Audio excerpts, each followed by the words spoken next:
Hi friends,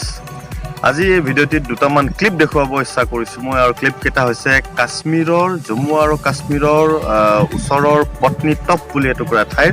মই যোৱা নাই মোৰ ঘৰৰ পৰিয়াল মোৰ মিছেছ এনেকৈ গোটেইখিনি গৈছিলে ফুৰিবৰ কাৰণে আৰু ফুৰিবৰ লগতে ফুৰাৰ লগতে একেলগে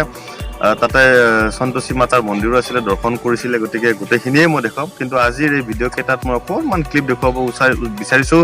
পত্নীটপ বোলা যিটো টুৰিষ্ট প্লেচ আছে খুব সুন্দৰ খুব ভাল লগা কেতিয়াবা সময় পালে ময়ো যাম আৰু যদিহে সুবিধা মিলে তেনেহ'লে আপোনালোকক একবাৰ ফুৰি আহক তে বলক ক্লিপকেইটা চাই লওক খুবেই ভাল লাগিব পত্নীটপ হৈছে জম্মু আৰু কাশ্মীৰৰ উধমপুৰ ডিষ্ট্ৰিক্ট উধমপুৰ জিলাৰ এটা খুব সুন্দৰ এটা হিলটপ টুৰিষ্ট লোকেশ্যন পত্নীটপৰ এইখিনি হৈছে মাৰ্কেট প্লেচ ইয়াতে সৰু সৰু দোকানকে আদি কৰি বিভিন্ন বজাৰ সমাৰ ইয়াতে বহে উধমপুৰ জিলাৰ পৰা শ্ৰীনগৰ যোৱাৰ যিটো ৰাস্তা তাৰ সেই ঠাইতে পৰে পত্নীটপ আৰু জম্মুৰ পৰা প্ৰায় 112 কিলোমিটাৰ দূৰত অৱস্থিত হয় খুব সুন্দৰ ঠাই সমুদ্ৰ পৃষ্ঠৰ পৰা প্ৰায় 6640 ফুট ওপৰত এই পত্নীটপ অৱস্থিত হিমালয়ৰ পৰ্বতমালাত থকা এই সুন্দৰ ঠাইখিনিৰ এয়াই হৈছে প্ৰপাৰ লোকেশ্যন ইয়াতে বিভিন্ন টুৰিষ্ট আহি থকাৰ সুবিধাসমূহো আছে বিভিন্ন কেম্পকে আদি কৰি আৰু ইয়াৰ বিভিন্ন মানুহ বিভিন্ন দেশখনৰ বিভিন্ন প্ৰান্তৰ পৰা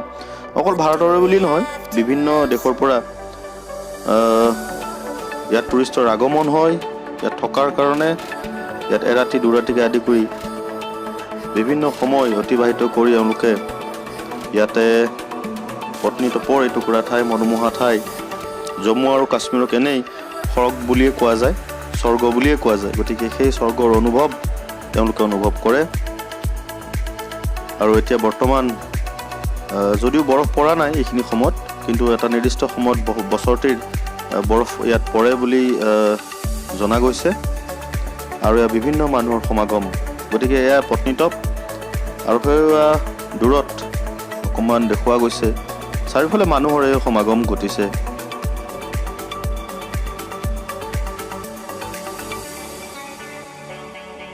তে আছিল চমুকৈ পত্নীটপৰ বিষয়ে দুটামান ক্লিপ ধন্যবাদ